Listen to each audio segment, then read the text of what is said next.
नमस्कार मित्रांनो, स्वागत आहे तुमचं एनजी मॅथ क्लास या आपल्या यूट्यूब चॅनलमध्ये। मित्रांनो, आपण अंगणवाडी पर्यवेक्षिका त्याचबरोबर मुख्य सेविकेसाठी अतिशय इम्पॉर्टंट अतिशय महत्त्वपूर्ण अशी प्रश्नपत्रिका पाहत आहोत। याच्यामध्ये आपण गणित व बुद्धिमत्ताचा समावेश केलेला आहे आणि आजची आपली प्रश्नपत्रिका क्रमांक 6 आहे, जी की गणित व बुद्धिमत्ताची आहे। जर याच्या अगोदरचे व्हिडिओ तुम्ही पाहिले नसतील तर प्लेलिस्टमध्ये जाऊन तुम्हाला ते व्हिडिओ सुद्धा बघायचे आहेत, कारण परीक्षेच्या दृष्टीने काय ते अतिशय उपयुक्त आहे। ठीक आहे, आता या ठिकाणी बघा, आज जो आपण प्रश्न घेतलाय तो प्रश्न बघा, दिसायला काय खूप मोठा आहे, वाचायला सुद्धा काय खूप मोठा आहे। ठीक आहे, मग बघूया प्रश्न काय बघा, पुढील पैकी एक व्यक्ती चुकीचे विधान करतो आणि उरलेल्या दोन व्यक्ती योग्य विधान करतात। काय करतात बघा, एक व्यक्ती काय करतोय, चुकीचं विधान करतोय आणि दोन व्यक्ती काय करतात, योग्य विधान करतात। तर त्यावरून कोणत्या पक्षाने निवडणूक जिंकली असेल ते ओळखत। आता काय ओळखायचंय की बाबा कोणत्या पक्षाने निवडणूक जिंकली असेल हे आपल्याला ओळखायचं आहे। ठीक आहे, बघूया मग व्यक्ती कोण कोण आहेत बघा, तीन व्यक्ती आहेत, एक आहे कमा, दुसरी आहे नमा आणि तिसरी आहे पमा। या तीन पैकी काय करतंय, एक व्यक्ती काय करते, चुकीचं म्हणजे खोटं बोलती आणि दोन व्यक्ती काय करतात, योग्य म्हणजे बरोबर विधान करतात। ठीक आहे, आणि मग याच्यावरून आपल्याला ओळखायचंय की कोणत्या पक्षाने निवडणूक जिंकली असेल। बघा आता इथे नमा काय म्हणते, ए पक्षाने निवडणूक जिंकली। पमा काय म्हणते, सॉरी इथं वरती कमा राहिला, अजून कमा काय म्हणते बघा, हे कमा ए किंवा बी पैकी कोणत्याही पक्षाने निवडणूक जिंकली नाही। काय म्हणतंय, ए किंवा बी दोघांपैकी कोणीही निवडणूक जिंकली नाही। ए काय, नमा काय म्हणते बघा, ए पक्षाने निवडणूक जिंकली। पमा काय म्हणती, ए किंवा बी पैकी एका पक्षाने निवडणूक जिंकली। आणि आपल्याला तर सांगितलं बाबा निवडणूक कोणत्या पक्षाने जिंकली हे शोधायचं। आता अशी एक भन्नाट ट्रिक्स किंवा भन्नाट आयडिया सांगतो की ज्याने तुमचं उत्तर काय होणार, 100% बरोबर येणार। तुम्हाला दुसरं कुठलंही लॉजिक लावायची गरज नाही, फक्त बघायचं। आपल्याला विचारलंय काय, निवडणूक कोणी जिंकली असेल ओळखायचं सांगितलंय, मग बघायचं ज्याचं नाव दोनदा आलं असेल की दोनदा निवडणूक जिंकली असं ज्याचं नाव आलं असेल ते आपलं उत्तर आहे। मग बघा कमाचा तर विषय सोडून द्या, कमा म्हणते एकाने पण निवडणूक जिंकली नाही। नमा काय म्हणते बघा, एने निवडणूक जिंकली। आणि पमा काय म्हणते, ए किंवा बी याच्यापैकी एकाने निवडणूक जिंकली। मग दोन ऑप्शनमध्ये नाव कोणाचं आलं, नमाच्या तोंडून पण एचं नाव आलं, पमाच्या तोंडून पण एचं नाव आलं। मग निवडणूक कोणी जिंकली, एने जिंकली। ज्याचं नाव दोघांकडून येईल ना त्याने निवडणूक जिंकली, ते विधान काय असतंय, खरं असतंय। मग बघा इथं काय, कमा खोटं बोलली, कमा काय करते, खोटं बोलती, चुकीचं विधान करते की नाही एक व्यक्ती, कमा खोटं बोलली की निवडणूक कोणीच जिंकली नाही। ठीक आहे, नमा आणि पमा काय म्हटल्या, खरं बोलल्या। नमा काय म्हटली, एने निवडणूक जिंकली। पमा काय म्हटली, ए किंवा बी पैकी एका पक्षाने निवडणूक जिंकली। मग निवडणूक जिंकणारा कोण, तर ए आहे। आणि हे आपण ओळखायचं कसं, तर ज्याचा उल्लेख दोन वेळेस होईल ना ते आपलं उत्तर असतं अशा प्रकारच्या प्रश्नामध्ये। फक्त एवढंच डोक्यात ठेवायचं, दोन वेळेस उल्लेख कोणाचा झाला एवढंच बघायचं, उत्तर लिहून टाकायचं। ठीक आहे, अतिशय सोपं आहे, कळतंय। बघूया पुढचा प्रश्न बघा, सेम प्रश्न। आता थोडंफार पॅटर्न काय असतो, चेंज असतो, परंतु लॉजिक सेम असते। बघा काय विचारलंय, एका आंतरराष्ट्रीय धावण्याच्या स्पर्धेबाबत खालील व्यक्तींची मते विचारली तेव्हा त्यांनी पुढील उत्तरे दिली। आता त्यांनी तीन व्यक्ती आहेत, त्यांनी पुढील उत्तरं दिलेत आणि इथं सांगितलंय काय बघा आपल्याला, जर या तिघापैकी फक्त एक जण नेहमी खोटे बोलतो असेल तर स्पर्धा कोणी जिंकली। बघा विचारलंय काय, स्पर्धा कोणी जिंकली। अट काय सांगितली, या तिघापैकी एक जण काय करतोय, नेहमी खोटं बोलतोय। आता एक जण खोटं बोलतोय म्हणलं, दोन जण काय बोलतात, खरे बोलतात। ठीक आहे, कोण कोण आहेत ते तिघ जण, वीरेंद्र आहे, देवेंद्र आहे आणि महेंद्र आहे, सॉरी नरेंद्र नाही याच्यामध्ये। ठीक आहे, मग बघा काय विचारलंय, वीरेंद्र काय म्हणतो, आशिष किंवा कपिल यांच्यापैकी एकाने स्पर्धा जिंकली। काय म्हटलंय, आशिष किंवा कपिल यांच्यापैकी एकाने स्पर्धा जिंकली। देवेंद्र काय म्हणतोय, आशिषने स्पर्धा जिंकली। महेंद्र काय म्हणतोय, आशिष किंवा कपिल यांच्यापैकी एकानेही स्पर्धा जिंकली नाही।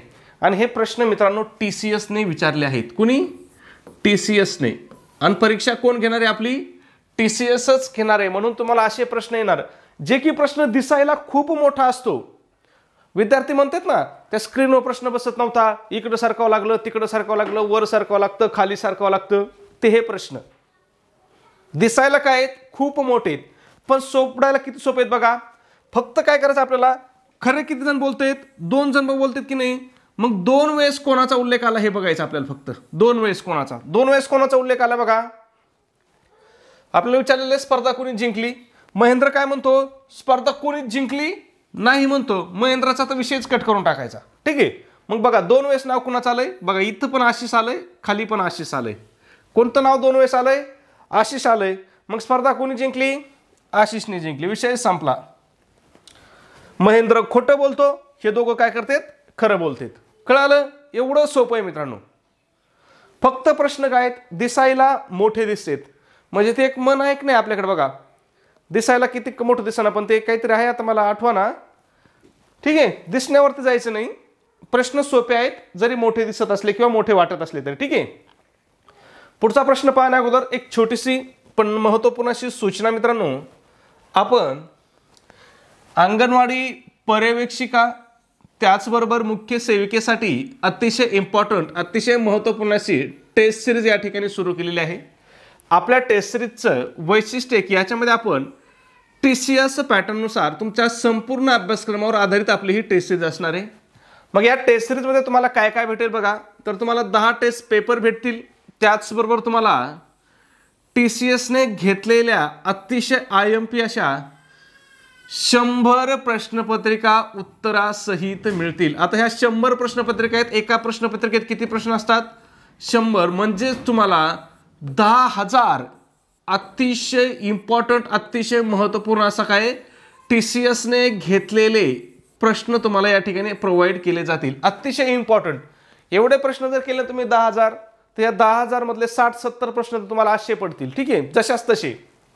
त्याचबरोबर याच्यावरतीच आपण फ्रीमध्ये अतिशय इम्पॉर्टंट, अतिशय IMP अशा नोट्स या ठिकाणी प्रोव्हाइड करत आहोत. मग या ठिकाणी कोणकोणत्या नोट्स भेटतील याच्यामध्ये बघा, मराठी असेल, इंग्रजी असेल, गणित असेल, बुद्धिमत्ता असेल, इतिहास, भूगोल, राज्यशास्त्र, त्याचबरोबर ICDAच्या सुद्धा अतिशय IMP अशा नोट्स या ठिकाणी तुम्हाला प्रोव्हाइड केल्या जातील. म्हणजे जर तुम्ही एवढ्या सगळ्या स्टडी मटेरियलचा स्टडी केला मित्रांनो, तर तुम्ही 170+ मार्क किंवा 170 पेक्षा जास्त मार्क काय या ठिकाणी सहज घेऊ शकता. आणि जर एवढे मार्क घेतले तर तुमचं सिलेक्शन काय होणार, तुमच्या स्वतःच्या तालुक्यामध्ये तुमचं सिलेक्शन होणार. ठीक आहे, मग ह्या सगळ्यांची किंमत किती मित्रांनो, तर फक्त 200 रुपये किंमत आहे. त्याच्यामध्ये सुद्धा विद्यार्थ्याच्या मागणीस्तव आपली ऑफर चालू आहे. मग जर ऑफरनुसार तुम्ही जर आज आपली टेस्ट सिरीज घेतली तर ही तुम्हाला फक्त आणि फक्त काय होईल, 149 रुपयाला तुम्हाला ही टेस्ट सिरीज पडेल. मग हे 149 रुपये तुम्हाला कुठं पे करायचे, तर तुमच्याकडे गुगल पे असेल, फोन पे असेल, त्या ठिकाणी आपला नंबर आहे बघा 9689 14 16 30. 9689 14 16 30 हा आपला गुगल पे, फोन पेचा नंबर आहे. याच्यावरती तुम्हाला काय करायचं, 149 रुपये पे करायचे आहेत. आणि ते पे केल्यानंतर त्याचा एक काय करायचं, स्क्रीनशॉट काढायचा आणि तो स्क्रीनशॉट काय करायचा आहे, मला व्हॉट्सॲपला शेअर करायचा आहे. व्हॉट्सॲपला आपला हाच नंबर आहे 9689 14 16 30. ठीक आहे, पुढचा प्रश्न बघू, 3 नंबर. सेम प्रश्न बघा, काय सेम. बँक लुटीच्या गुन्ह्यासंदर्भात 3 गुन्हेगारांना ताब्यात घेतले. चौकशीच्या वेळी फक्त 1 जण खरे बोलत होता.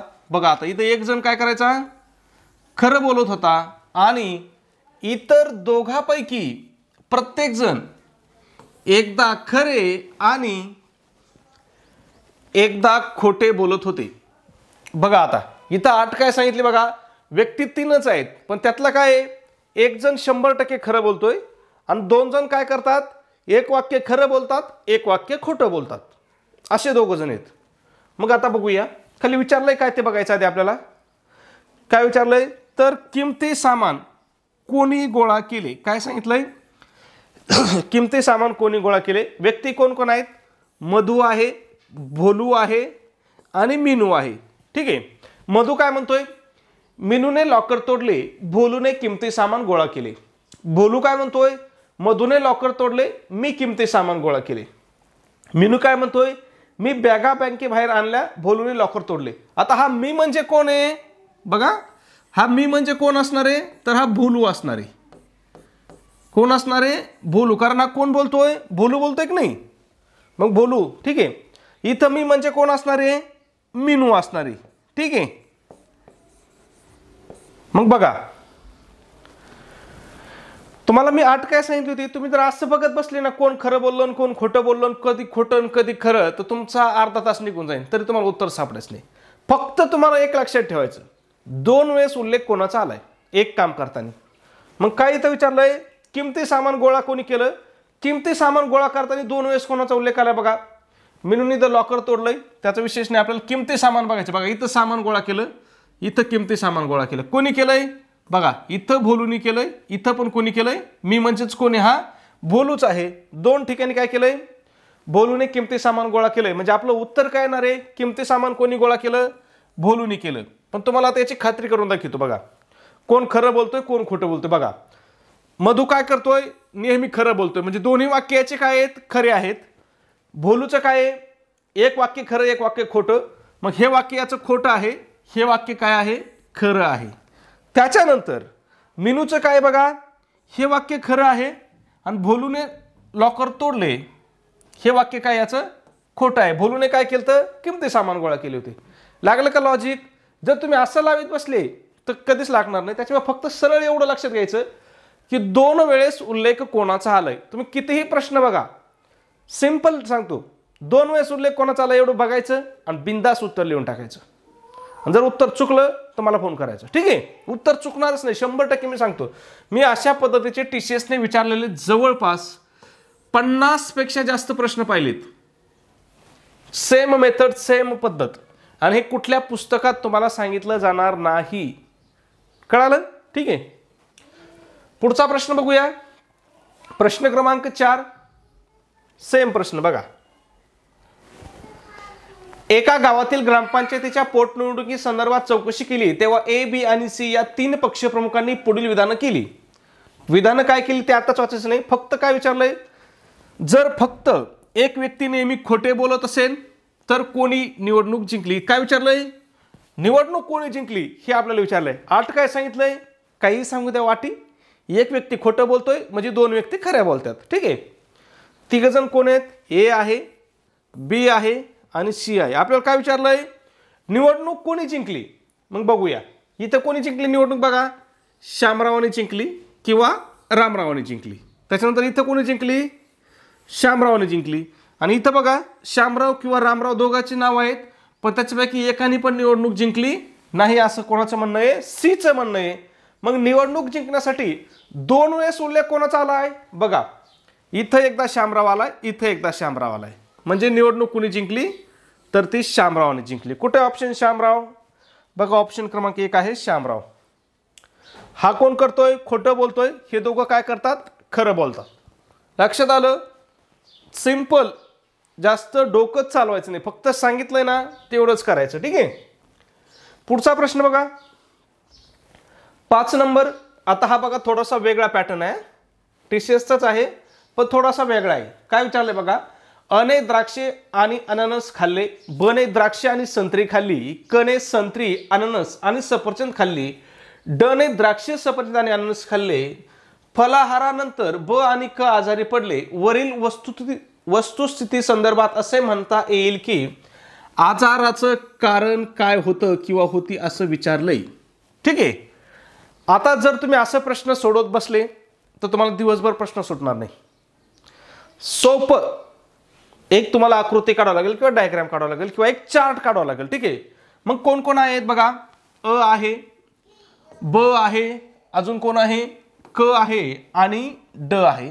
बिंदास 4 नाव द्या, अ, ब, क आणि ड. ठीक आहे.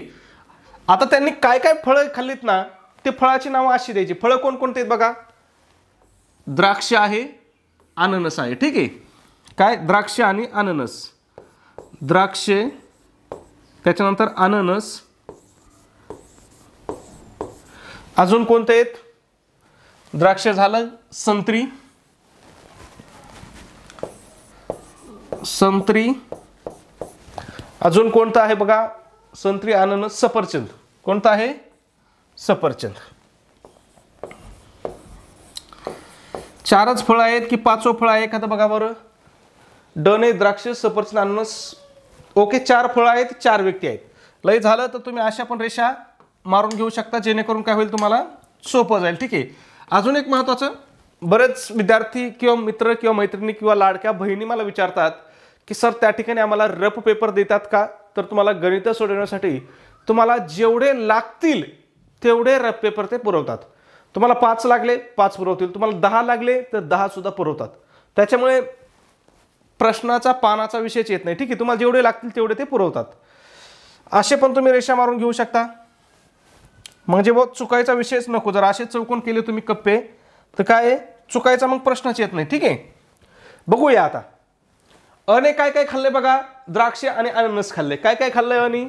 इथे एक रेष करावं लागेल आपल्याला. ठीक आहे, आणि काय काय खाल्लंय? द्राक्ष आणि अननस. ठीक आहे. बनी काय खाल्लंय? द्राक्ष आणि संत्री. बनी काय खाल्लंय? द्राक्ष आणि संत्री. कुठे संत्री? या ठिकाणी संत्री. ठीक आहे, ज्याने जे खाल्लंय ना त्याच्या कप्प्यात काय करायचं आपल्याला बरोबरची फुली करायची. कने काय खाल्लंय? संत्री, अननस आणि सफरचंद.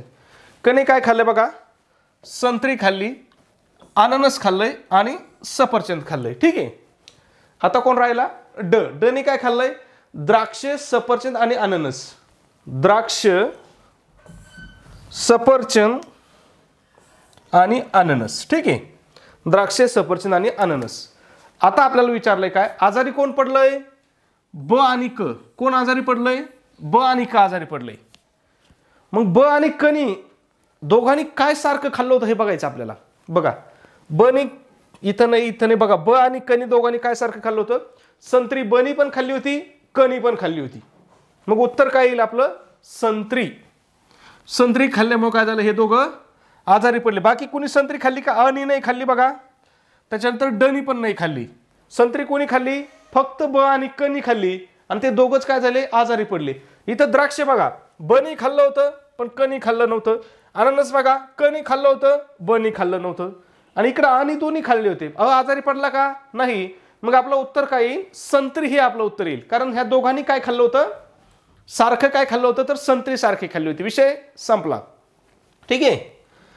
अशा पद्धतीने आकृती तुम्हाला काढूनच घ्यायची. विदाऊट आकृतीचं तुमचं उत्तर सुटणार नाही, आणि सुटलं तर त्याला 10, 15, 20 मिनिटं सुद्धा लागतील. मग त्याला काही किंमत नाही त्या सुटण्याला. ठीक आहे. आणि ही आकृती काढायला काही जास्त वेळ लागत नाही. पुढचा प्रश्न बघू. प्रश्न क्रमांक 6. सेम पॅटर्न आहे, सेम आकृती काढावं लागेल. बघा, राम, श्याम, गीता, प्रशांत यांनी वेगवेगळ्या रंगाचे शर्ट घातले आहेत. रामने हिरवा शर्ट घातला नाही. श्यामने ते कोणता ते नंतर बघू आपण. फक्त विचारलंय का आपल्याला? तर श्यामने कोणत्या रंगाचा शर्ट घातला आहे असं विचारलंय. सोपं, फक्त बघायचे किती व्यक्ती आहेत? राम, श्याम, गीता, प्रशांत. लगेच लिहून घ्यायचे.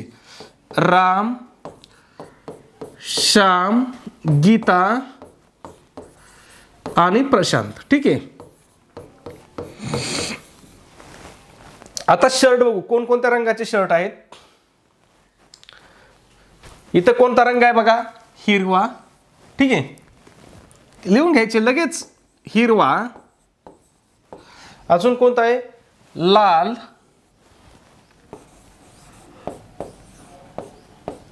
अजून कोणता आहे? हिरवा झाला, निळा. ठीक आहे. आणि अजून कोणता आहे? पिवळा. ठीक आहे. झाले 4 शर्ट, 4 व्यक्ती. रेषा मारून घेऊ. रेषा मारल्याने काय होतं? आपल्याला विश्लेषण करायला सोपं जातं. ठीक आहे. तुम्ही मारल्या नाही तरी चालेल, पण फक्त याची फुली त्याच्यात आणि त्याची फुली याच्यात जाऊन देऊ नका. ठीक आहे. ओके, बघूया. इथं शेवट काय सांगितलं बघा आपल्याला? प्रशांतनी पिवळा शर्ट घातला आहे असं सांगितलं बरं का, लक्षात द्या. मग प्रशांतच्या पुढे पिवळा लिहून टाकू. प्रशांतनी कोणता घातलाय? पिवळा घातलाय. त्याला बरोबरची फुली आपण देऊन टाकली. ठीक आहे. आता इथं काय विचारलं बघा? रामने हिरवा शर्ट घातला नाही. रामने हिरवा घातला नाही म्हणले हिरव्याची पुढे आपण चुकीची फुली करू किंवा क्रॉस फुली करू. ठीक आहे. श्यामने लाल शर्ट घातला नाही, मग श्यामच्या खाली लालमध्ये आपण फुली करू. त्याच्यानंतर गीताने हिरवा किंवा निळा घातला नाही. गीताने काय केलंय? हिरवा पण नाही घातला आणि निळा पण नाही घातला. ठीक आहे. आणि मग आता काय विचारलं आपल्याला? श्यामने कोणत्या रंगाचा शर्ट घातला असेल? आता बघा,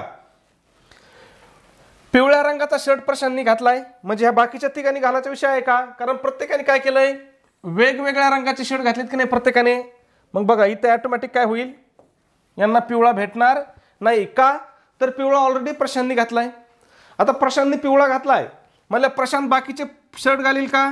तर नाही घालणार, कॉमन सेन्स आहे. ठीक आहे, आता बघूया. आता बघा बघा हिरवा शर्ट बघा रामनी नाही घातला, गीतानी नाही घातला, मग कोणी घातला? श्यामनी घातला. लाल शर्ट बघा लाल शर्टच्या पुढे बघा 2 नाव राहिलेत आपल्याला. ठीक आहे, पण मग इथं काय होईल, लाल शर्टच्या पुढे 2 आहेत, पण गीताला दुसरा ऑप्शनच नाही. गीताच्या 3 फुल्या पॅक आहेत, मग गीताला इथं लाल घालावं लागेल.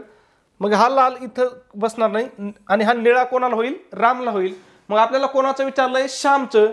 श्यामनी कोणत्या रंगाचा घातलाय? इथं हा घातलेला असल्यामुळे श्यामला इथं काय होईल? फुलीकट होईल आपली. मग श्यामला फक्त कोणता? हिरव्या रंगाचा शर्ट घातलाय श्यामनी. कुठे ऑप्शन हिरवा? बघा ऑप्शन क्रमांक 4 आहे हिरवं. कुणाचं विचारतं? श्यामऐवजी जर आपल्याला विचारलं असतं बाबा रामनी कोणता घातलाय, तर रामनी कोणता घातला होता? निळा घातला होता. गीतानी कोणता घातला विचारलं असतं तर गीतानी लाल घातलाय. प्रशांतचा पिवळा तर त्यांनी उत्तरातच दिलेला आहे. म्हणजे काही फरक पडत नाही, काही विचारतोय. फक्त तुम्हाला ही जी चार्ट आहे ना, हा चार्ट तुम्हाला व्यवस्थित काढता आला पाहिजे. आणि त्यासाठी तुम्हाला काय करायचं आहे, जास्तीत जास्त मित्रांनो तुम्हाला सराव करायचा आहे. ह्या चार्ट शिवाय तुमचं काही खरं नाही. ठीक आहे, सराव महत्वाचा आहे. मग सराव कुठून करायचा? तुम्हाला कुठलं पुस्तक घ्यायचं नाही, काही नाही. तुम्हाला फक्त TCSनी जे घेतलेल्या प्रश्नपत्रिका आहेत ना, त्याला आपण PYQ म्हणतो, म्हणजे प्रिव्हियस इयर क्वेश्चन पेपर. फक्त तुम्हाला याच्यामधून सराव करायचा आहे, तुम्हाला दुसरं काहीही करायची गरज लागणार नाही. ठीक आहे, पुढचा प्रश्न बघू. 7 नंबर बघा. आता याच्यावरती तर आपल्याला काय केलंय, एकाच प्रश्नावरती 3 प्रश्न विचारलेत बघा. खालील परिच्छेद वाचून प्रश्न क्रमांक 7 ते 9 ची उत्तरे लिहा. जर असा प्रश्न दिला असेल आणि जर 3 मिनिटं लागत असतील प्रश्न सोडवायला तर काय हरकत आहे, कारण प्रश्न सोडवल्यानंतर आपले काय होणार आहेत, 3 उत्तरं बरोबर येणार आहेत. मग सोडवला आपल्याला काही अडचणच नाही. बघूया काय विचारलंय. एक क्रीडा स्पर्धेत हुतुतुतू, लंगडी, खो खो, आट्यापाट्या आणि क्रिकेट हे खेळ प्रत्येक दिवशी एक खेळ याप्रमाणे खेळले गेले. किती खेळ आहेत? 5 खेळ आहेत. ठीक आहे, पुढे काय विचारलं बघूया. स्पर्धा गुरुवारी सुरू झाली. स्पर्धा कधी सुरू झाली? गुरुवारी सुरू झाली. ठीक आहे, स्पर्धेत खो खो खेळाची स्पर्धा झाल्याच्या दुसऱ्या दिवशी हुतुतुतू खेळाची स्पर्धा झाली. आट्यापाट्या खेळाच्या आदल्या दिवशी लंगडीची स्पर्धा झाली.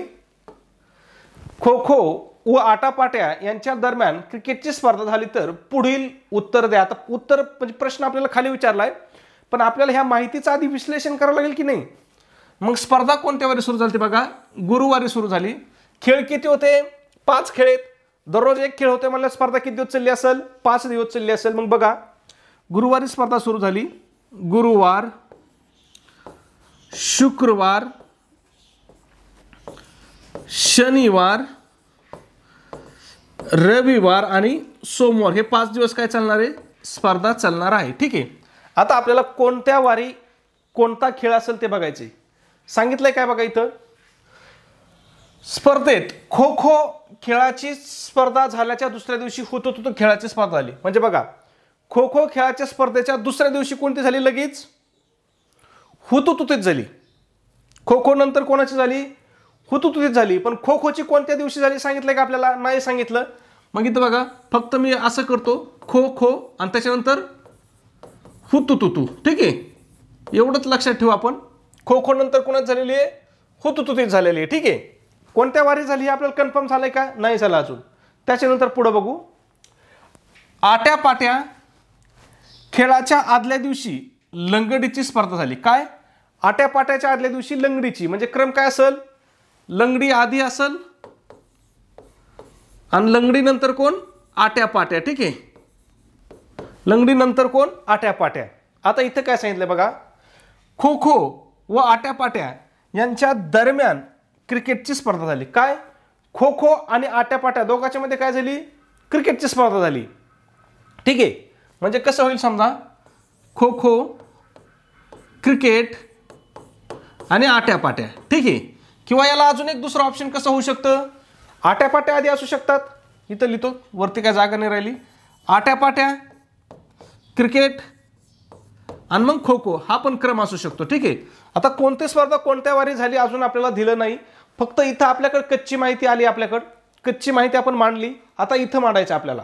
ठीक आहे. आता बघा, एक तर इथं 3 आहे किंवा इथं 3 आहे. ठीक आहे. क्रिकेट आट्यापाट्या आणि खो खोच्या मध्ये आहे, पण खो खो आधी आहे की क्रिकेट आट्यापाट्या आधी आहे आपल्याला माहिती आहे का?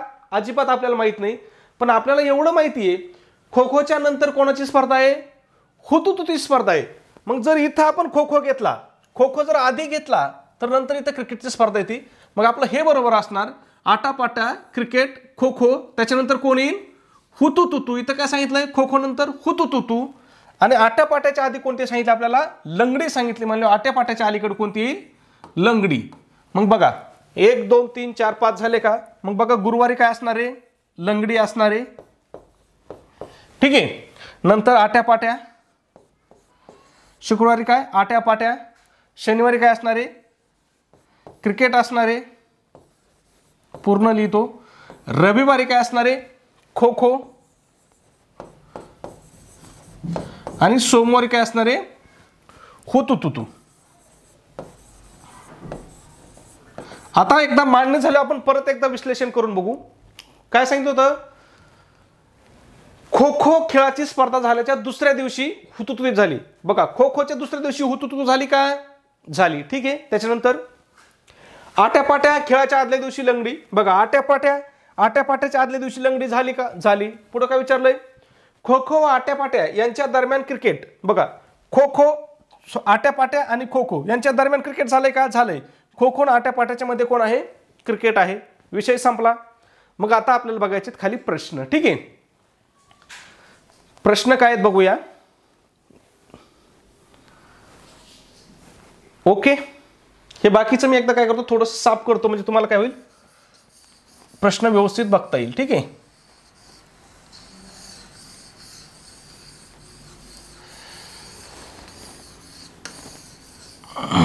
बघा, आता थोडं आपल्याला विश्लेषण करायला काय झाला, वेळ लागला, पण एकदा विश्लेषण झाल्यावर आपलं उत्तर किती आपल्याला सोपं आहे लगेच. बघा, फक्त आता काय विचारलं आपल्याला? स्पर्धेच्या सुरुवातीला कोणता खेळ झाला? सुरुवातीला कोणता झाला? लंगडी झाला. लिहून टाका लंगडी. कोणता झाला? लंगडी झाला. बघूया पुढं. 8 नंबर, क्रिकेटची स्पर्धा कोणत्या दिवशी खेळली? क्रिकेट कोणीवारी खेळला? शनिवारी खेळला. बघा, क्रिकेट शनिवार. विषय संपला. विषय संपला. ठीक आहे. पुढे बघा 9 नंबर, आटपाट्यानंतर तिसऱ्या दिवशी कोणता खेळ खेळला गेला? कितव्या दिवशी? तिसऱ्या. आटपाट्या पहिला, दुसरा आणि तिसरा. तिसऱ्या दिवशी कोणता? हुतुतुतू. कुठे हुतुतुतू ऑप्शन? कळालं? आले सगळे उत्तर बरोबर आपले. म्हणजे एकदा का तुम्ही जर मांडणीचं विश्लेषण व्यवस्थित केलं तर तुम्हाला किती प्रश्न विचारू द्या, तुमचे काय होणार? 100% उत्तर बरोबर येणार. ठीक आहे. पुढचा आणि आपला शेवटचा प्रश्न. एका रांगेमध्ये एक व्यक्ती डावीकडून 17वा, उजवीकडून 20वा आहे, तर त्या रांगेमध्ये एकूण किती व्यक्ती असतील? आपण आधी घेतलंय, त्याच्यामुळे याचं उत्तर काय करायचं? कमेंटमध्ये सांगायचं आहे. सबस्क्राईब केलं नसेल सबस्क्राईब करा. व्हिडिओ आवडला असेल तर लाईक करा. आता सिंपल, याच्यामध्ये काय करावं लागेल बघा, फक्त या दोघांची काय करायची? बेरीज करायची, त्याच्यामधून एक वजा करायचा.